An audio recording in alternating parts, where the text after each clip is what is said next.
When you think of the terms Utopianism and Idealism, what are some of the first things that come to your mind? An unrealistic world, dangerous ideas, anti-intellectualism, and so forth. There are definitely many opinions and emotions regarding these ideas, depending on where you stand politically. Some completely embrace them, others interpret them in a more restrictive fashion like for art and music, and others, specifically those within right-wing circles, particularly conservative ones, see them not too favorably. Conservatism within the political landscape can have many definitions depending on the variant of it. You have paleoconservatives, neoconservatives, classical conservatives, and so forth, with them all having a decent amount of differences between them. But despite all of these differences, there is one thing they all have in common, one fundamental principle they all agree on, and that is anti-idealism and anti-utopianism. Conservatives have been among the most vocal critics of utopian thinking, arguing that it's dangerous, impractical, and even naive. Conservatism, by its very nature, is grounded in the belief that society should be guided by rationality and logical thinking, firmly rooted in what is realistic. This has made it a fundamentally anti-utopian ideology, deeply skeptical of grand schemes to create a perfect world. And I was completely one of them, always believing that rationality is superior over everything else, and always getting annoyed when emotions get in the way of people analyzing and looking at something objectively, and I always complained about it. This is what I call the cult of rationality, the aim being to create a world that is dominated by rational and logical thought, while making sure emotions do not interfere in this process. The classical Ben Shapiro line of facts don't care about your feelings. But the more I started thinking, the more I realized that perhaps this completely one-sided approach is more of a burden to conservatives than an advantage when it comes to actually winning in the modern world. As controversial as this statement may be among fellow conservatives, I believe that instead of fighting it like the plague, perhaps conservatives should take a note or two and even embrace idealism and utopianism within their own ranks. Again, what I am proposing here would be considered blasphemous to my ideals, and I can already see many of my followers picking up their pitchforks, which wouldn't be the first time I had my fanbase turn on me. But I firmly believe that it is an approach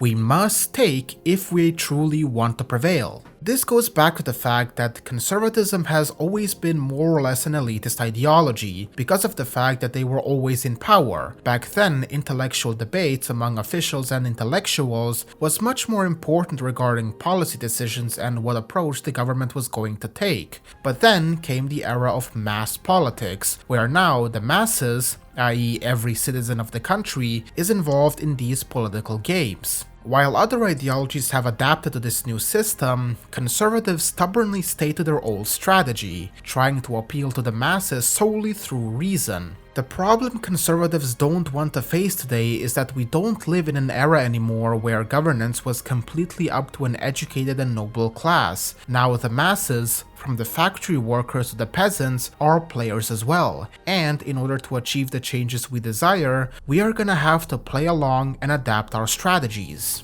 Even if you seek a return to the old ways where power was in the hands of an educated few and deeply despise the current state of mass politics, trust me, that is something I sympathize with. You cannot stick your head in the sand and hope that your old ways are somehow gonna save you. That is why, as uncomfortable as this may seem to some quote-unquote intellectuals, if we are serious about wanting our ideals to prevail in the modern world, we are gonna have to learn how to ride and tame the tiger of emotionalism. So, in this video, I want to showcase just how important things like style, aesthetics, and avant-gardism are when it comes to pushing a certain narrative and trying to change society. Rationality alone today will not destroy the libs and bring us back to the good old days, and for that reason, it is time for conservatives to adapt. So sit back and relax and enjoy another Lavader monologue.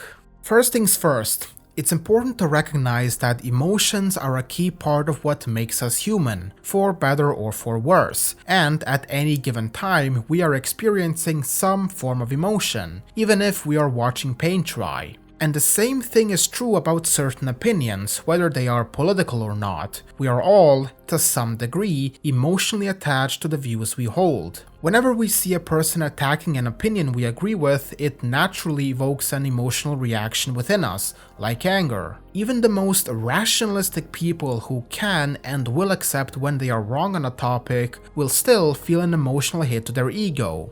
There is not a single person in the world who can act completely rationally without the interference from emotions. This is a very obvious observation one can make when watching debate bro streams like Vosh, Destiny Hassan, and so forth. All of these figures have been engaged in numerous debates, yet even when they walk away completely humiliated and proven wrong, in the end they are still gonna hold the same beliefs as before due to the inherent emotional reactions. When you walk into a debate knowing that your opponent is challenging your worldview, that automatically places your emotional guard up, and even pure rationality cannot break through it. An anarcho-capitalist won't suddenly walk away from a debate as a communist despite being proven wrong at every point. Changes in opinion are slow and gradual because emotions are always intertwined in the process.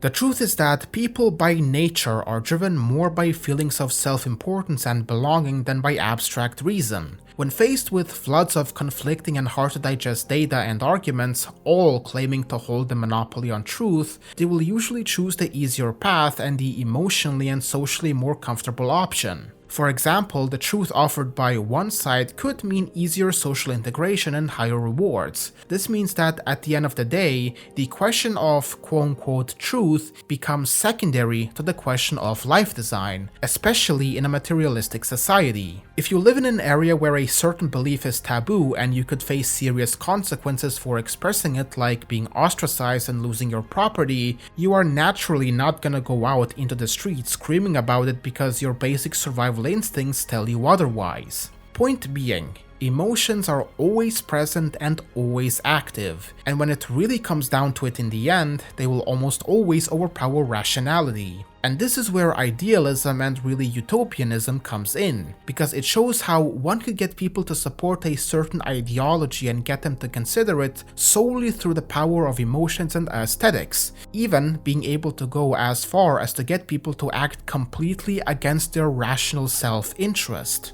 Many right-wing authors and figures spend most of their energy analyzing and criticizing modern dystopia. While necessary, it's not enough. Pointing out that we have ended up at the wrong station and pointing out that we should be elsewhere without saying where to go only shows their failure. To get things moving, a clear, communicable goal is needed, a sort of utopia of the movement, the full realization of the vision, and the dreams of a utopia give this vision. But let's be completely honest here, utopias exist only in the imagination, conveyed through art or literature. At best they are only partially or imperfectly realized, and at worst they are extremely unrealistic and impractical. But, and here comes the big but, this doesn't mean utopianism is useless. It is essential for initiating change and getting people to act in the pursuit of it. The driving force of utopianism is not scientific accuracy, but its ability to release a massive emotional power in large groups. The challenge for avant-gardists, pioneers, dreamers, and artists is to free us from cognitive cages and break the hypnosis imposed upon us by the status quo, which makes us believe that anything marked as taboo is unthinkable.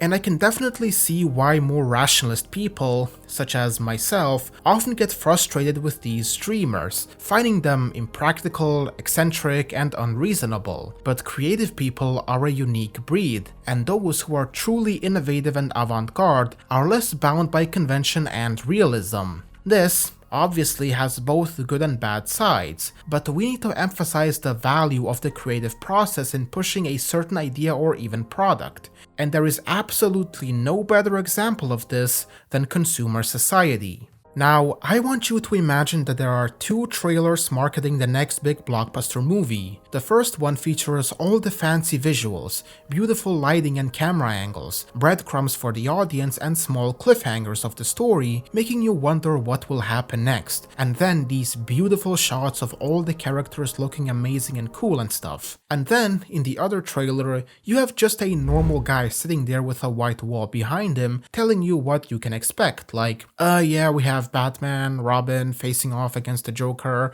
maybe there will be a mystery villain, they will fight atop a volcano maybe in the finale. Now, my question is, which one of these trailers is gonna make you want to go and see the movie?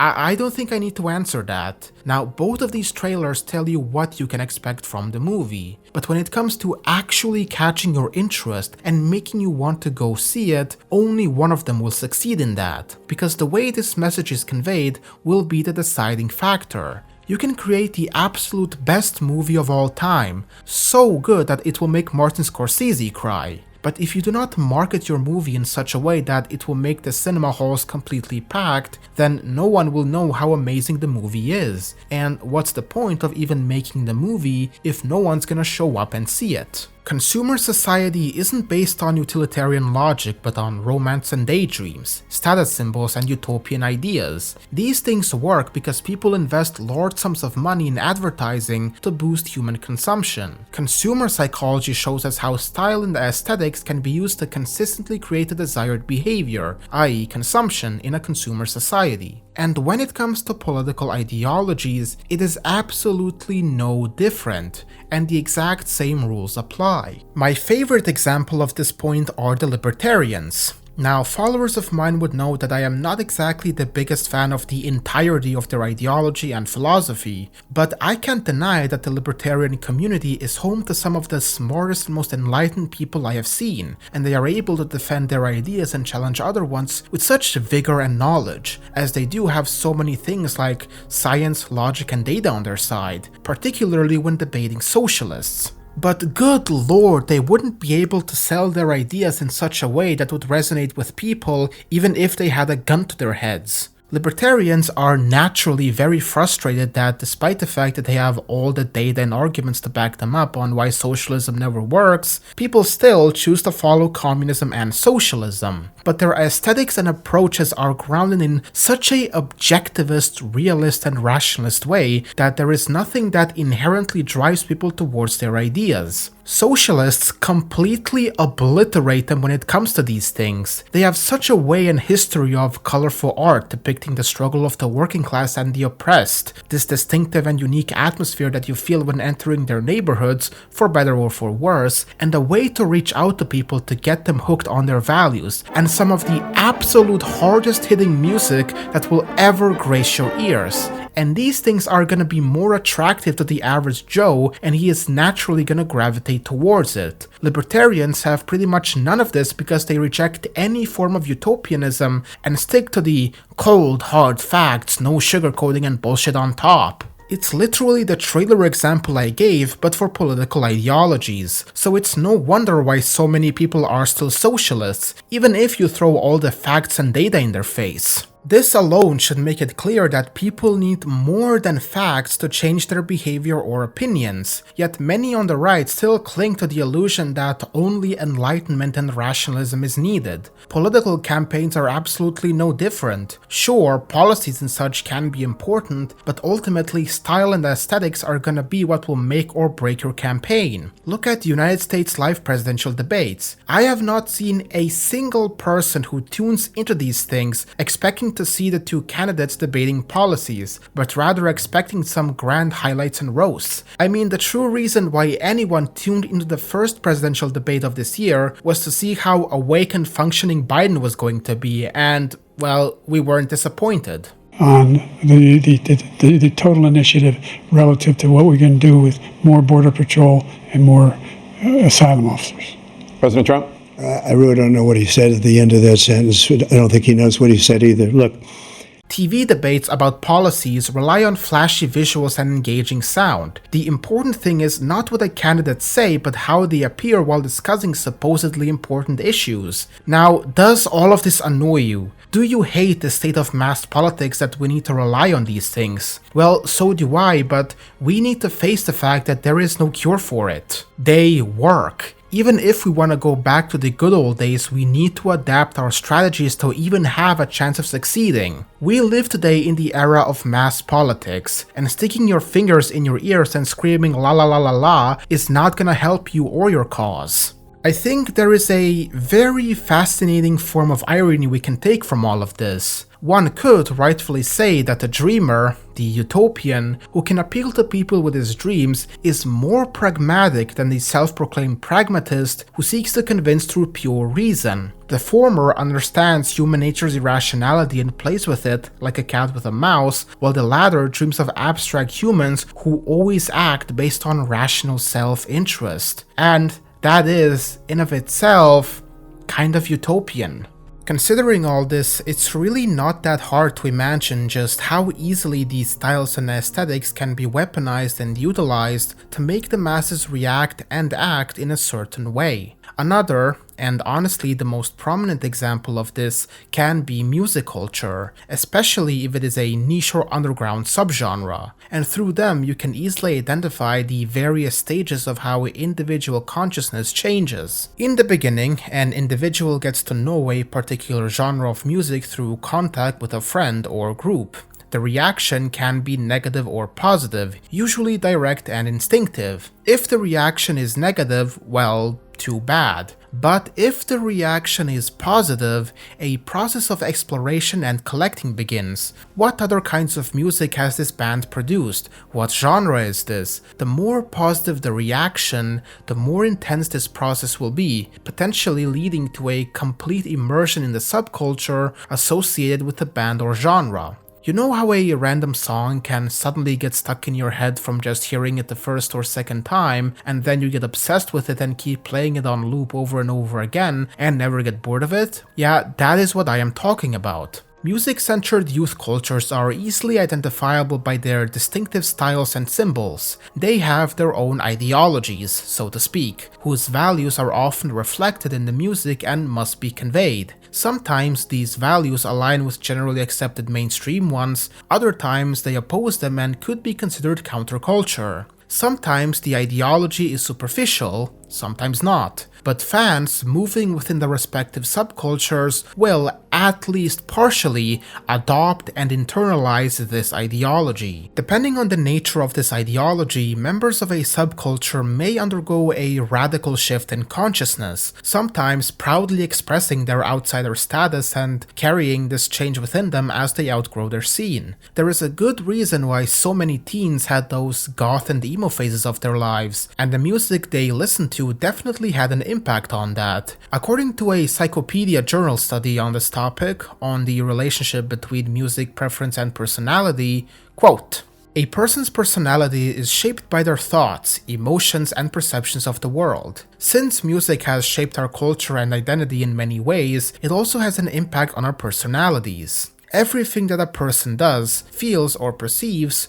reveals something about their personality. When someone has been exposed to a particular musical genre on a regular basis, it can greatly impact who they are and the kinds of things they may enjoy. People use music to express themselves and to identify with themselves." And all this was achieved solely through aesthetic means, i.e. through art. Again, I cannot stress this point enough. The intensity with which certain values are internalized has absolutely nothing to do with logical or scientifically correct presentation, but solely with artful, attractive, and aesthetically appealing forms of communication that can evoke strong emotional reactions in people. When the last book of the Harry Potter series was released, people stood in line for hours in the cold and rain just for the chance to get a first edition copy. And this is a relatively mild example. We are all aware of the videos of women acting hysterically at the performances of their favorite bands and fantasizing,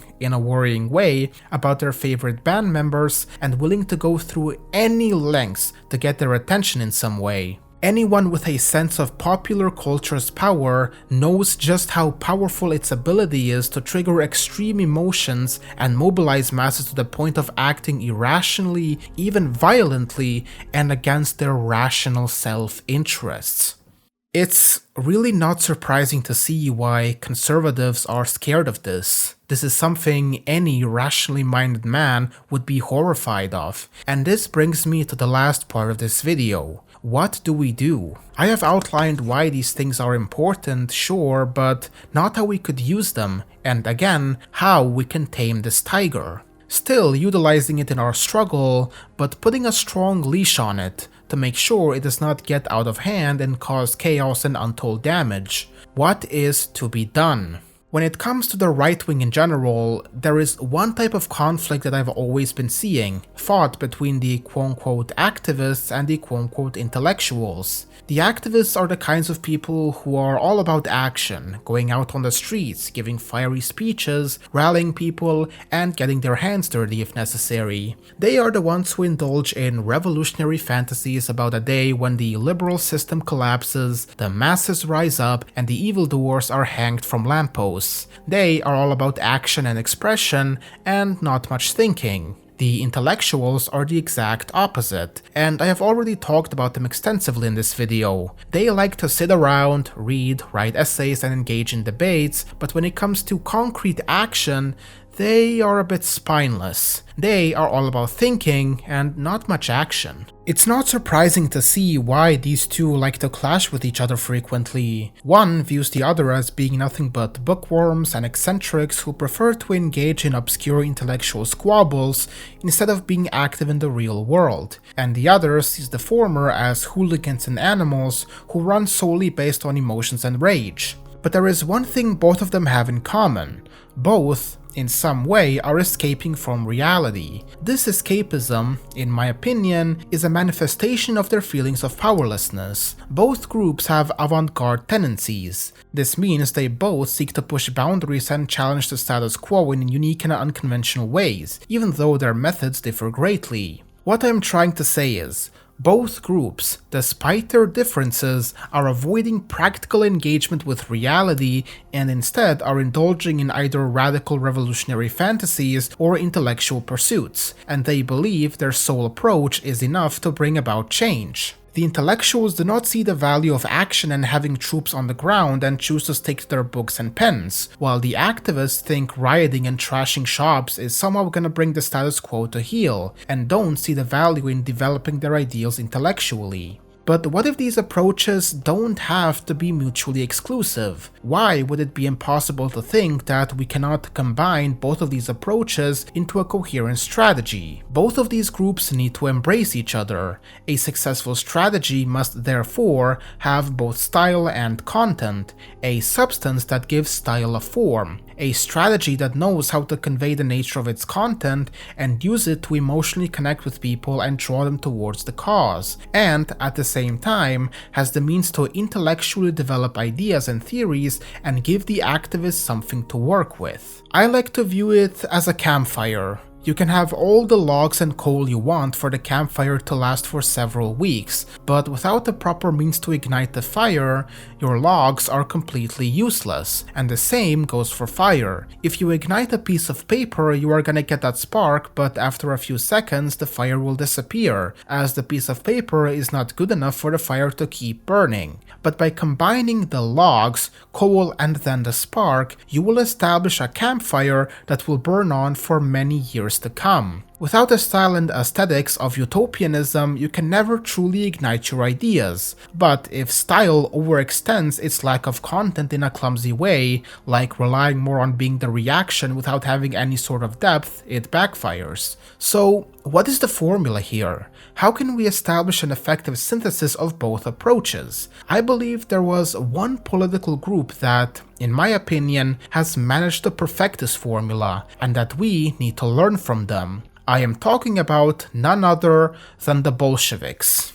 In his famous pamphlet, What is to be Done, Lenin talks about two kinds of mass strikes that took place in Russia in the 19th century. There were the primitive revolts, as he calls them, in the 1860s and 1870s. These earlier strikes were characterized by spontaneous, unorganized outbursts of violence and destruction. Workers were primarily reacting to their immediate oppression by destroying machinery, trashing the factories, and rioting in the streets, and in the end, these strikes ultimately failed and did not achieve anything. You would think that Lenin would be praising them, but no, he does the exact opposite. According to Lenin, the consciousness during these strikes was in its earliest form, meaning that while workers were starting to sense their oppression, they did not yet have a clear understanding of the need for collective organized resistance against a broader political and economic system. They thought that they could challenge the system with sheer numbers alone, and that is why they ultimately failed. As he would write, quote, "This shows that the spontaneous element, in essence, represents nothing more nor less than consciousness in an embryonic form. Even the primitive revolts express the awakening of the consciousness to a certain extent. The workers were losing their age-long faith in the permanence of the system which oppressed them and began, I shall not say to understand, but to sense the necessity for collective resistance, definitely abandoning their slavish submission to the authorities. But this was, nevertheless, more in the nature of outbursts of desperation and vengeance than of struggle." I found that last line from Lenin most interesting. This was more in the nature of outbursts of desperation and vengeance than of struggle, because it applies perfectly to many events that happened in recent times, the most recent being the riots in the United Kingdom after the tragic murder of 3 young girls in Southport by an individual of Rwandan descent. The rioters thought they could organize on Telegram group chats with no real plans in advance and had absolutely no support from anyone significant. Tommy Robinson tweeting from Cyprus does not count. And as of writing this, I predict that they will achieve absolutely nothing, and if anything, the establishment is gonna use them to further crack down on anti-immigrant rhetoric, the same way the American establishment did after January 6th. While the riots were going on, I made a community post giving my thoughts on them, and said that they will inevitably fail and not make any progress because of their spontaneous nature, and several of my followers were criticizing me for not wanting to go with the flow. Once again, outbursts of desperation and vengeance than of actual struggle. Then there were the other Russian strikes in the 1890s. These were still spontaneous to a certain degree, but this time more properly organized with an actual goal, and while not completely successful, they still had some of their demands met. Lenin would write, quote, "The strikes of the 90s revealed far greater flashes of consciousness. Definite demands were advanced, the strike was carefully timed, known cases and instances in other places were discussed, etc. The revolts were simply the resistance of the oppressed, whereas the systematic strikes represented the class struggle in embryo, but only in embryo." And this is where Lenin's doctrine of Vanguard party rule comes in. The Vanguard is structured as a centralized body organized around a core of experienced intellectual and professional revolutionaries. Because the proletariat alone cannot spontaneously develop the revolutionary consciousness necessary to overthrow the existing system. The Vanguard party, therefore, takes on the role of guiding and educating the proletariat towards this goal, and the Vanguard would oversee all other activities from strikes, political philosophy, and general activism, to make sure that they are properly organized and timed correctly, and to control spontaneousness. For all their faults, this is something I will always praise the Bolsheviks for, their ability to very efficiently harmonize and unite both the activists and the intellectuals within the scope of its movement and cause under Vanguardism. Both of these groups differ completely within their approaches to changing society, yet they all understood the importance of the other, and we can all recognize this. Marxists can be very active in the real world by organizing strikes, issuing propaganda, and giving fiery speeches that resonate with the masses. But it also has a very deeply intellectual side, with the whole scope of Marxist theory being a field of study in of itself. There are hundreds of thousands of articles and books written by prominent communist revolutionaries about many aspects of society, and this is a hill I will die on. Marxism does have a very deep intellectual side to it.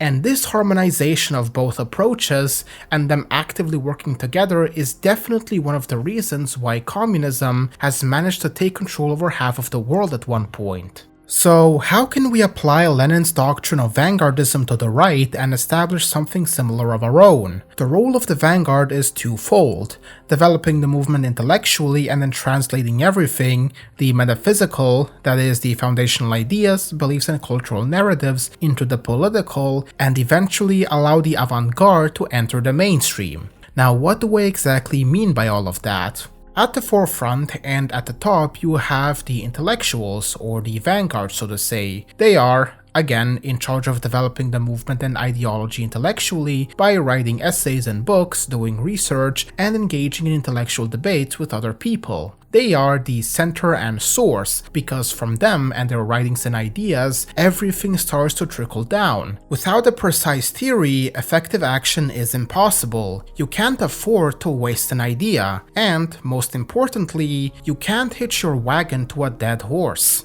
If you look at all the great revolutions in history, you will see that they have done nothing other than put into action an idea that had already slowly matured in people's minds. You can't have your Lenin without first having your Marx, and that is the irony here. The ones who appear to be the greatest losers of history will end up being the driving force in the future. And this is where the activists come in. The activists, with their creativity, expressionism, and potentials of rallying the masses, will weaponize aesthetics like art, style, and visual representation to strategically influence political and cultural landscapes. By weaponize, I mean using the means of artistic expressions, like music and design, to create connections that help transform these abstract ideas generated by intellectuals into actual political movements or actions. In, I guess, simpler terms, I suggest that by embedding these political ideas within art and culture, these ideas can become more mainstream and widely accepted, allowing avant-garde concepts to penetrate and influence the broader public and political discourse. This process can eventually lead to significant cultural or political shifts, and eventually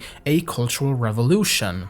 Activists utilize theories and philosophy derived from the intellectuals, transform them in unique and creative ways, and apply them to art, culture, and aesthetics, which will draw in more and more people. And if someone is the more nerdy type, they can always engage with the more intellectual side. Pamphlets, books, and other sources should readily be available at any time for those who seek to engage and even contribute themselves. There are a lot of things we can learn from the socialists regarding these things.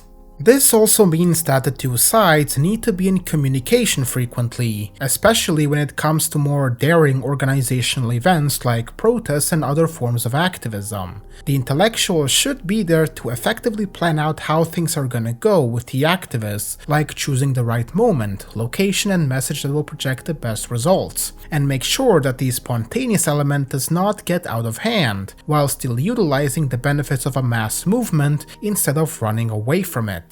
Keep in mind, in any movement seeking fundamental changes to an increasingly unmanageable system, avant-gardism plays a key and central role. We must not forget that the left hasn't always been in a superior position. There was a time when their views were shared only by small fringe groups, while the overwhelming majority of people saw them as foolish, evil, and crazy, and they utilized these approaches to slowly but surely over the decades creep into the mainstream until eventually taking over, and now we are in the place where they once were, and it is now up to us to learn what they had always known to have a fighting chance. And the first step towards that is finally abandoning the cult of rationality and embracing utopianism alongside the aesthetics and creativity it brings with it. Do I believe it will work perfectly and there will not be any issues? Of course not. Taking this approach is most definitely a risk, and there are numerous things that could go wrong, as many critics of utopianism point out, but that's exactly why it's necessary. If we cling to the old ways and refuse to adapt, we'll only continue to fall behind. The world is changing rapidly, and we must be willing to evolve our strategies to keep pace. Embracing utopianism and its associated aesthetics might seem dangerous or even foolish to some, but without taking this risk, we will never tap into the emotional power needed to drive our movement forward. It's about learning from the past, understanding the dynamics of human nature, and using these insights to forge a new path. We cannot afford to be static. Adaptation is not just a choice, it's a necessity for survival and success in this ever-evolving landscape.